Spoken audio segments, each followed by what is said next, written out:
Bonjour à tous. Suite à ma vidéo sur la construction bois et paille, plusieurs personnes m'ont demandé d'approfondir les clichés autour du bois et de la paille.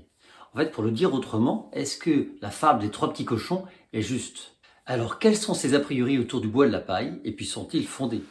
Les a priori négatifs sur la botte de paille et l'ossature bois, c'est assez simple, c'est les maisons des trois petits cochons, c'est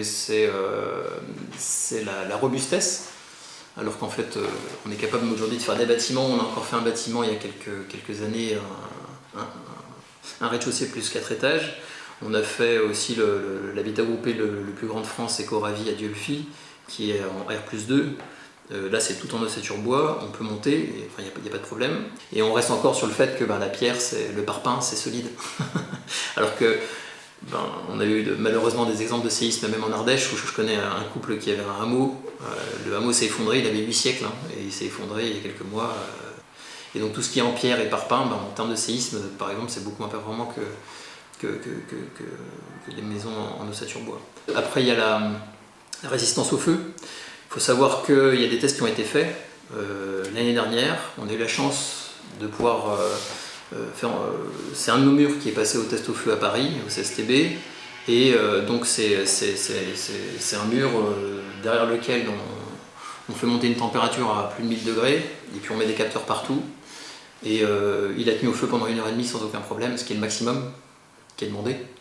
Et au bout d'une heure, à l'intérieur de la botte de paille, si mes souvenirs sont bons, il faisait 60 degrés, je crois. Et puis, comme je dis souvent, quand il y a un incendie, que ce soit sur de l'ossature bois ou du conventionnel, le conventionnel, lui, va avoir des émanations de produits toxiques qui seront bien plus importants que dans une maison d'ossature bois, en tout cas avec des matériaux biosourcés. Mais surtout, je rappelle juste qu'on n'est pas Jeanne d'Arc, on ne meurt pas des flammes quand on est dans une maison, dans un bâtiment. On meurt parce qu'on est en train de dormir souvent et qu'on est intoxiqué. Donc voilà, de ce côté-là, il y a non seulement zéro risque, mais je suis plus moi rassuré dans une maison en ossature bois, isolée en botte de paille, que dans du conventionnel, en termes d'émanation de produits toxiques. Alors, il y a aussi comme image négative les bestioles. Les rongeurs, les insectes. Comme encore une fois on revient à la densité de la botte de paille, ça c'est un autre avantage aussi, on est à 110-120 kg par mètre cube, généralement le rongeur s'y sent pas très bien. Il est quand même assez compressé et donc voilà, on n'en trouve pas, on n'a pas eu de déco en tout cas pour l'instant. Je dis pas qu'on ne pourra pas en trouver, et ça a certainement dû arriver.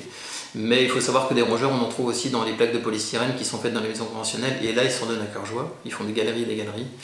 Et dans la laine de verre, tout le monde sait, tout le monde a entendu déjà dans les combles des rongeurs qui passaient des bonnes nuits au chaud dans la laine de verre. Et puis les insectes, encore une fois, c'est de la paille sèche, donc il n'y a rien à manger à l'intérieur après. Et voilà. Donc retour client positif, même plus que positif sur tous ces aspects-là. Mais que construit-on avec du bois et de la paille? C'est Damien Gallet qui va nous répondre. La maison en paille se prêterait aussi très bien aux maisons contemporaines.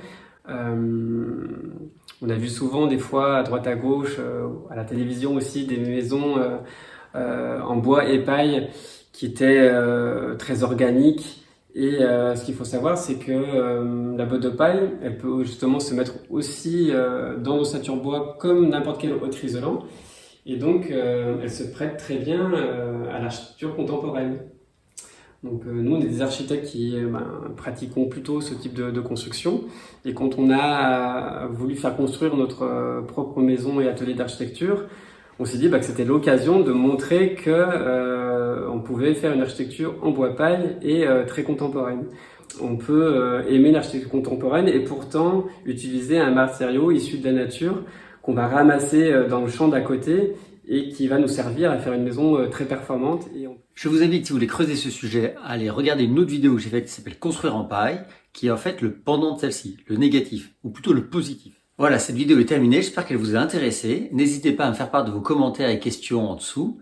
Je vous invite aussi à liker si ça vous a plu, à vous abonner à ma chaîne, et à très vite pour de nouvelles vidéos.